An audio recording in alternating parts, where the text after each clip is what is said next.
All right. Doesn't look like anybody else is coming in. So, good afternoon. I appreciate everybody coming out today. Today, I just wanted to give you an update of what our investigative team is doing, and then, of course, make myself available to answer any questions. I did get some answers from some questions that were asked yesterday I didn't have, so I've got some updated information there. First off, our investigators today have spent the majority of their time combing through the many documents and items that were removed from the home and the vehicle last night. Again, just trying to trace back any potential leads of where Noel's at. So they've been combing through all kinds of documents, sorting out and building timelines on trying to confirm when the last time that we have seen Noel or anybody has seen Noel. Again, the timeline is for us from the family is last seen in November of 2022. We're trying to narrow that timeline down and see when we can last prove that he was last seen. So our investigative staff has been working on that, and they're also working with another team of investigators that has stepped up to help us out, and that's been truly helpful with the resources that they've been able to bring to the table. One of the questions that was asked yesterday was in relation to the how Cindy knew the property owner and how long she had lived there. This is one of those situations where I think the property owner was truly just a generous guy trying to help somebody out in need at the time. I was able to learn that Cindy has resided at that house for the last 9 years. That shed was only built a couple of years ago, so for part of the time, obviously, she was living inside prior to being moved outside into the shed where her family has grown. You do the math, 9 years ago, we've still got a few kids that weren't born at the time, so the family has obviously grown, which is probably why they had the shed built to kind of expand out that way. The searches yesterday revealed a lot of documents and some things that we're checking out. We've got several more leads that have come in, so we want to keep everybody on top of sending those tips in.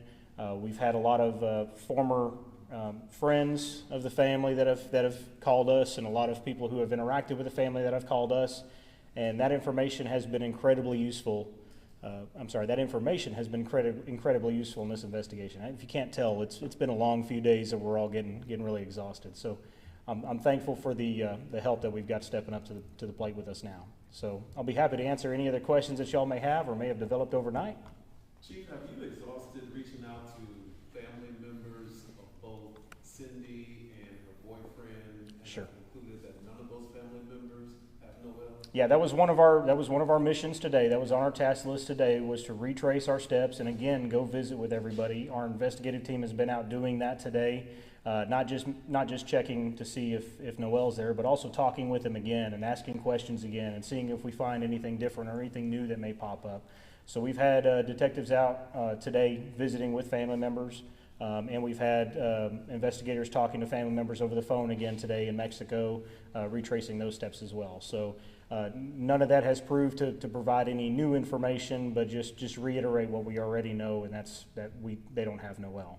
Chief, yesterday you talked about some family members giving you information about seeing Noel a bit more recently than November, but that information proved to be false. And you said you were looking in to see whether or not that was intentionally delivered as a false statement. Yeah. Has anything come from that in the past 24 hours? Yeah, I don't, without revealing too much of the investigation, we think that those were coached statements that were provided to us, and not necessarily with an intent on the individual providing those statements to us of being deceitful, but just the fact that they were coached to tell us that. So potentially, just to make sure we're clear, information potentially given from, is it the mother, or who was that given from to steer them in a certain direction? We believe the mother. But you don't to try to steer us. Who gave you that information had any indication that was actually correct? Yeah. You started out with investigating a tip, an anonymous tip about Noel having not been seen for months. You've kind of transitioned. You have a warrant, an arrest warrant about false information being given in a missing persons report. Has this shifted more toward a criminal investigation? Yeah. So, we got to be. I want to be very careful as we proceed with this. This is obviously becoming more and more concerning. We're on day 5 since we've been notified of this and have been working this as a police department. So I want to be very careful as we proceed about how much I state regarding the investigation itself, because I certainly don't want to hinder any prosecution that may come from this. And I can tell you the teams that are on here, yes, it is swinging more towards a criminal investigation. We do have supporting circumstantial evidence and things that are leading us that direction. So we're certainly taking that path. I mentioned the other day that we haven't had any physical evidence that has come up. That doesn't mean that we're not doing our job and that we're not going out there and pursuing what we need to be pursuing. It just means that the physical evidence hasn't been present. There's certainly a significant amount of circumstantial evidence. I mean, when we talk about the circumstances surrounding this case, everybody's suspicion rises, and that's what we do as a police department. Obviously, our suspicion has rose as well, so we have to dig deeper and dig deeper, and everything we've been coming across primarily has been circumstantial evidence. So, we're doing things now with this investigation to obtain more physical evidence, more concrete evidence through other means, data collection and those sorts of things that we traditionally do in law enforcement, and now we've got the support to do that, so we're happy to move that forward.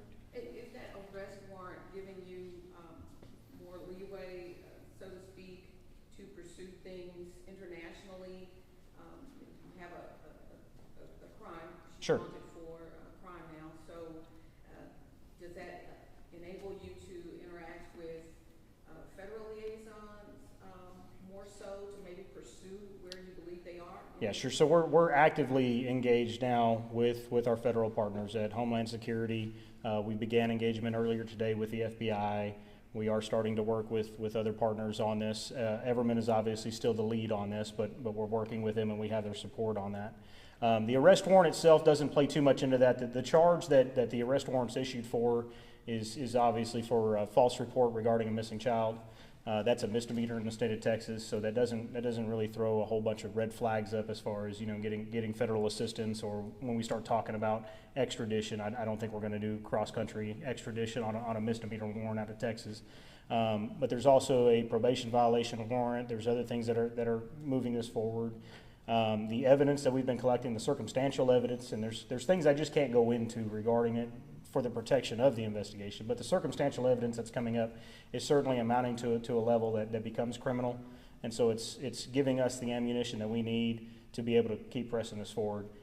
Like I mentioned the other day, that's the whole point in us wanting to be as meticulous as we can with these searches and going back and double checking and triple checking and making sure that we're as thorough as we can be, is to find, even if it is circumstantial evidence, enough circumstantial evidence to give us the ammunition we need to push this forward. Chief, you were mentioning to Dion just a second ago that you have been in contact with federal investigators and the FBI earlier today. Just for clarification, they sent out a statement a little bit ago saying that, quote, the FBI is poised to assist if we receive a request from them. Yes. So has there officially been a formal request? We've been making that request within the last hour. You within the last hour? Yes. Gotcha. Yep. You mentioned other investigative teams that you're working with.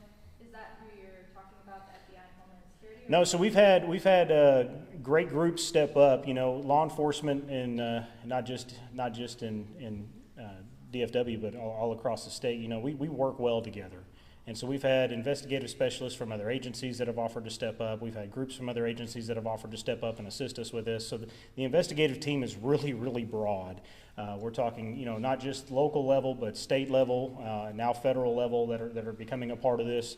And truly, it's really formed into really a task force consisting of investigators that all specialize in these kind of very convoluted and problematic cases that are traditionally hard to investigate. So we're happy to have anybody within the field that has an expertise in this field to come to the table and be a part of the solution here. Because ultimately, the goal is to find Noel, right? Chief, you mentioned a probation violation. Is that stemming from a car accident that happened a few years ago, which led to the? I know it's stemming from a previous offense unrelated to this. I don't know if it's specifically a car accident. I believe it's a DWI. Whether it involved an accident or not, I'm not entirely sure. Our agency wasn't involved in that charge. So Chief, on day 5 of your investigation, in your heart of hearts, where is Noel? What do you think? I don't know. I'm being very careful about how I want to speculate on this. Human trafficking is very real. I talked about that rumor yesterday. Human trafficking is very real. It's very real in Texas as a border state. We can't rule out that possibility. We can't rule out the possibility I think we've all been fearing for the last several days. We also can't rule out the extensiveness of this family and that we haven't been able to identify maybe a family member that she's refused to name that this child may be with. There's a lot of holes within the answers that we've been getting as a part of this investigation that we've just got to continue to fill. So I'm just not ready to really speculate just yet on what I think has happened to Noel. I'm still very optimistic. I said that yesterday, and I'm going to continue to be optimistic until I find evidence otherwise. Is the biological father coming this way maybe to help out, maybe reaching out to family members? Like you said that you might Sure. not know and he might know and Sure. it might be. So not coming this way, but he is being very cooperative and very helpful with us as we're conversing with him over the phone. We have engaged with him even today. So he's helping us out quite a bit and sharing any information that he can regarding this. So the past Noel's history with picture- social service. Go ahead, David. I'm sorry. It's okay. The past history with social services. Sure. I know you were saying yesterday you can't get into specifics about what those cases were surrounding, but when we're talking about the living environment, 9 family members in this shed-like structure behind the house. I know it looks like they had access inside the main house, and maybe for a while they were living in that main house before the shed was built, but they've been there for years. I think you said maybe roughly 9 years. It seems like social services had to have known that that was their living circumstances. Was there a lack of oversight, or was something missed? Was there a red flag that, hey, why are these kids living in this type of environment without as so much as a restroom in this shed? I mean, just what's your takeaway? Yeah, I'm not going to speculate on another agency and how they've operated. I don't know if these kids were under supervision. I don't know what the programs were involved with CPS.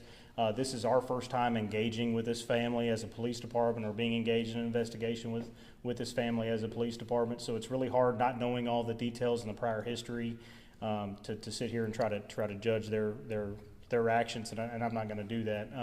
I can tell you that CPI or CPS has been extremely helpful in this case, and we've been working with them. We've been working with Alliance for Children and those organizations. They're obviously sharing their data, they're sharing their insight, they're sharing their beliefs and their experience, and they're at the table right here with us, trying to find a resolution to this case here. So I don't know anything about the prior incidents. And it's certainly not my place to judge what another judge or what a judge may have ordered or what decisions were made there. Chief, his picture is on the marquee out front with the telephone number. Sure. For people in Everman to see. So, do you think he's local? Do you think he's out of Texas, out of the country at this point? I wish I had an answer for you. I don't know. And we've gotten tips all over the state, and we've received tips. We got a tip the other night from Georgia that he might have been seen. We've received tips today from places like Ozona and San Antonio of people who believe that they may have saw him. And that's what we want, and we're checking into those. Every single one that comes in, we're following up, and we're sending police out to go confirm or deny what's going on. I don't know, and I wish I had more information there for you. I really do. What specifically did you request from the feds in that request you made within the last hour? Any assistance that they can provide. So they'll come in and they'll review the case with us, and they'll make sure that their assets and resources, whatever they've got, will be available to us. Yes. When Yeah. there's a call for a welfare check, what's the difference between how a police department responds versus DFPS would respond? Well, I think the difference is the authority. So for us to be involved, typically when we respond to a welfare check, we're just checking on the welfare of an individual. If we don't see anything that provides any reasonable suspicion or probable cause that a crime is being committed, typically that's where our role stops. If we see signs that there may be a crime being committed or somebody might be in danger, obviously we would continue. The officer didn't see any of those signs indicated on the initial welfare check.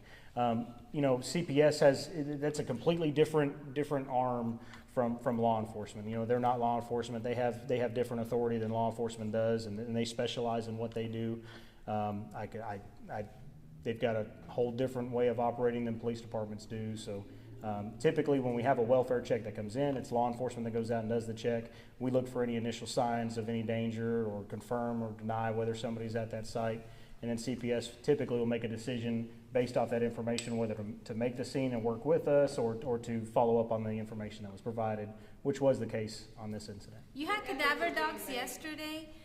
Do you have any cadaver dogs maybe in the airport where you found the car, the vehicle? Is there other places you're looking at with these? We've got no leads on where he could be, and so there's no reason to believe he would be at the airport. And until we find some sort of evidence to give us a direction on where he may be, again, I'm not convinced he's dead. And I think that's where a lot of this stuff goes. We don't know that he hasn't been involved in human trafficking. We don't know that he hasn't been given to a family member. We just haven't been able to identify. We're still chasing down all those leads. Now, if I get pointed in a specific direction, then of course we'll start expanding on that direction. But right now I can't focus all of our energy on the direction and belief that he may be deceased when he very well may be alive, and we just need to find him. What efforts are being made to pinpoint the family's exact, their location in India? I know yesterday you didn't have an exact location of their final destination in that country. Sure, and we have been working on that, and I can't disclose too much about that as it's part of the investigation, but obviously our federal partners have a lot more leadway there than we do, and we'll look to them to give us that information. And did Noel lived with disabilities, but does he require routine medical support to just for everyday living? Is there any? Yeah, so in one of those photos that we shared, you see him sitting in front of the couch, and if you look very closely in that photo, you'll actually see his nebulizer right there over his shoulder. Right there in the couch. I mean, he had chronic lung disease. He requires treatment. He requires, albuterol treatments and so forth, and oxygen at times. And I think that's been the primary health concern that we've had is he getting that treatment? Obviously, that in our mind is the most dangerous thing that he suffers from, that he needs to get the treatment for. He suffers from other disabilities and things like social disorders and developmental delays and those sorts of things, but obviously the oxygen is the number one concern. And we don't know if he's getting that right now or not. Chief, there is a possibility that Cindy might tune in and see you online. Oh, I hope so. If that's the case, sure. What do you say to Cindy? Come back and tell me what the heck's going on. I mean, I don't understand. It makes no sense. And then I think we're all on the same page here. Why a mother would abscond, when we're trying to just check on the welfare of her child and while we're getting no information. This is a simple investigation in my mind. We're just trying to check the welfare of a child. Just tell us where the child is and let's check on the welfare. If everything's good, we're good. We move on. And that's not the case, and that's not what happened here. And we've talked about her extended family being mostly cooperative with y'all. As far as the stepfather's family, does he have a whole lot of family in DFW? I know you said initially he originally is from India. Sure. Stateside, is there family in this area, and have they been cooperative? Yeah, we have not identified any family here in North Texas or in the state at all. We have identified some friends of his, and we have been in communication with them, and they've been cooperating with law enforcement to what they know, but it hasn't led to much. Yeah, but how long has he been in the area? That I don't know. Do we have an answer on that? No. I'll have that for you at the next one. Sure. Do you know if Cindy had in total 9 children or 10 children? And if how many? Yeah, I've tried not to convolute this too much because it's so hard to follow. Cindy does have 10 children that we know about. So the 7 children were residing with her. She has 3 additional children that reside with her grandmother. Those children, we've obviously been talking with them. They're still here in North Texas. We've obviously been talking with them, and they're, of course, a part of this investigation. Let me make sure I'm clear there. They're part of the investigation, and we've been talking with them and the other family up here. What I don't know, because I know your questions are going to be, is why do they live with grandmother, and we're looking into that. It looks like it's all been voluntary and part of the agreement. Why the decision was made that 3 of them will reside with grandmother, while the other 7 reside with Cindy. We just don't have all those answers, and we're still trying to get to all those answers. And it's hard to get to all of them when you're missing, so many of the people involved. Have you all been working with DFPS as far as when she lost custody initially of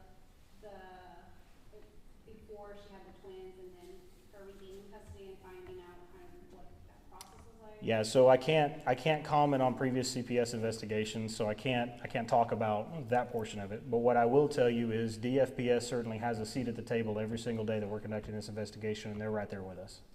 I'm not sure if you've had time or if you guys have interviewed anyone from the airport, but correct me if I'm wrong, it was both parents and then all 6 kids who were at the home have all left. Any surveillance or any just witness accounts from the airport, were these kids going willingly? Did they say anything when they were at the airport? Just anything that you were able to dissect from people that they reported? Sure, yeah, so we've got partners at DFW DPS who we've been working with on obtaining those videos and things.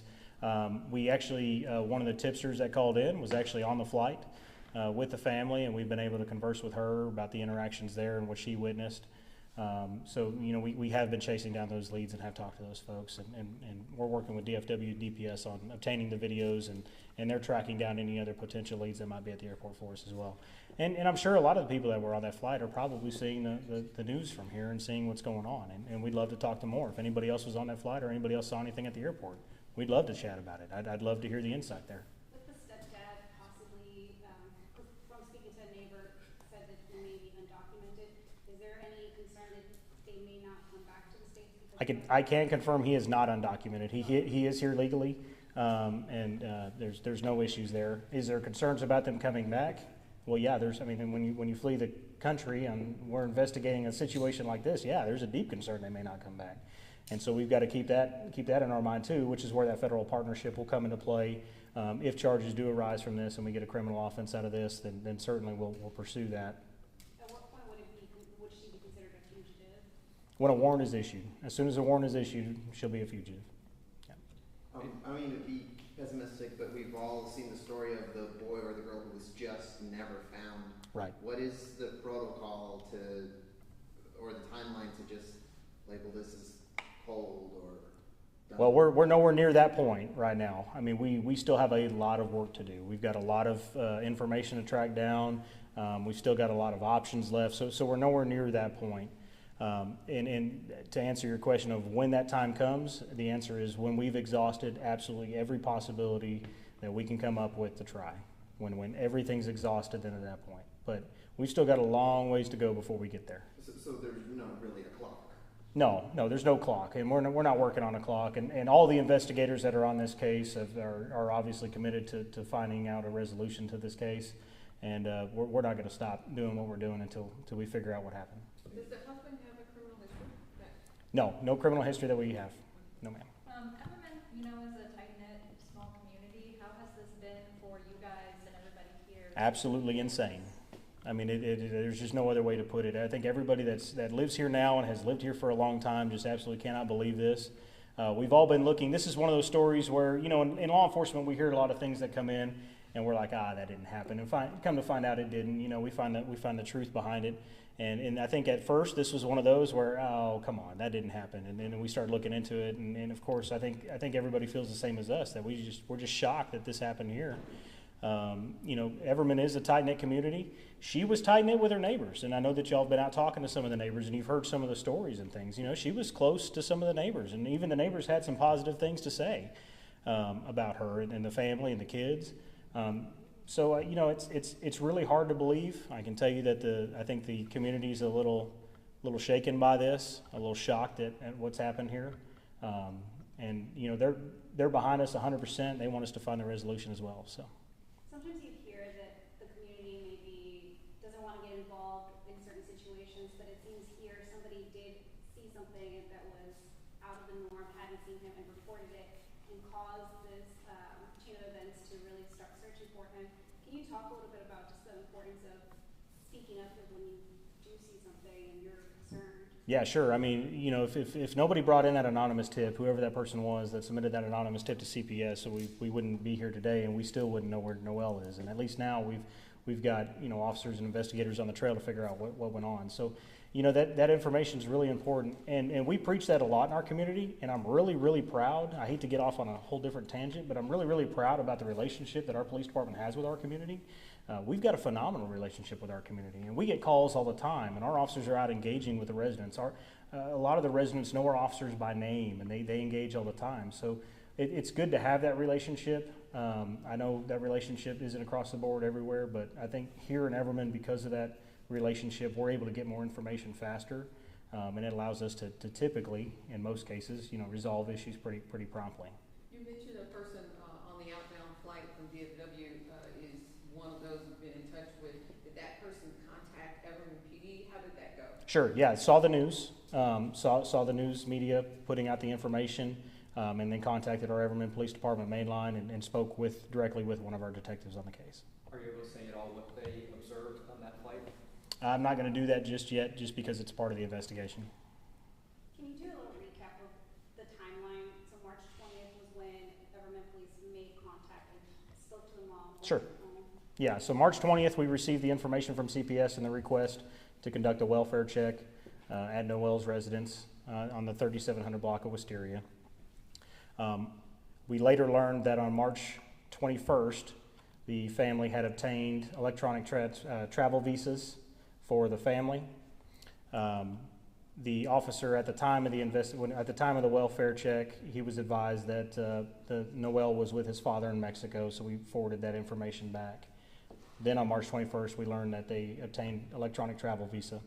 On March 23rd is when CPS contacted us back and informed us that they have checked out the information that Cindy provided related to the father. They have spoken directly to the father and advised that the father does not have Noel, and we've been able to confirm that information or verify that there's no transport data back and forth across the border through Homeland Security indicating that Noel's been to Mexico.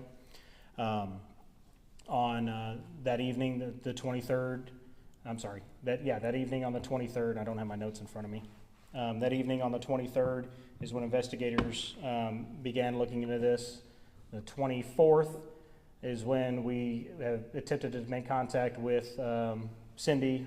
We learned that Cindy had removed her children from school. We learned a lot more information about, how it started to appear that she may have absconded with a child. And on the 24th is when we made the decision to go ahead and start putting out the statewide alerts. We worked with the Texas Fusion Center, which is in charge of the statewide alert system. They're in charge of administering that system. At the time, the circumstances surrounding this case are so unique, and I think we can all agree that the circumstances here are very strange and very unique, that they felt an Amber Alert was warranted in this case, so we issued an Amber Alert. Shortly after that, I think less than 24 hours later, we learned that the family was on an international flight from DFW Airport to Turkey on Turkish Airways. I think it was Flight 192. Is that on the 25th? That's on the 25th, yeah. Yes.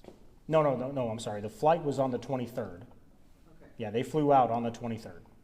They had flown out before the Amber Alert was issued, Okay. which is why they weren't flagged at the airport. We've been asked that. They flew out because they left country before the Amber Alert was issued. And you didn't learn that they had flown out until? Correct. Correct. Can you talk when a parent leaves the country, they don't have to provide documents if they're the sole custodial parent then? Sure. Yeah. And there is documentation to show that Cindy is the sole custodial parent of those kids, with the exception of the 2 5-month-olds, but father was with the 2 5-month-olds as well. Next update? You guys tell me. I'll keep you updated as much as I can and when y'all want. So you tell me. I'm going to be as transparent as I can throughout this investigation, and I'll be happy to share any updates. That's fine. That's okay. Yeah, Are I you got it. working with any other organizations, like, I don't know, EcuSearch or, anybody like that looks to, find missing people? So we are engaged with the National Center for Missing and Exploited Children, and that's one of the largest associations out there. And they have a lot of ties with us, and we're working directly with them. They have a seat at the table right there with us as a part of this investigation. So they're taking all this information for us, and they're disseminating it to the other groups to help find missing people. I know that this case has drawn a lot of national attention from missing groups and true crime groups and all those organizations, and we love having them on board with this because they're just sharing that information out and putting his face out front, and we love having them a part of this, and definitely look forward to their cooperation and support in finding him as well. Because it is a small community, and I'm sure there's community members that want to help, is there going to be like a community search effort or? Well, again, if we find a lead on where he may be, absolutely. I mean, I think again, we're steering towards that he might be deceased, and I'm not convinced that he's deceased yet. Of course, if we get information that points us in that direction, absolutely, we'll be more than happy to organize searches, and we would love to have these groups be a part of that and go out and find them. But we have no information to lead us to that opinion yet. Thank you, Chief. Thank you. All right, thank y'all.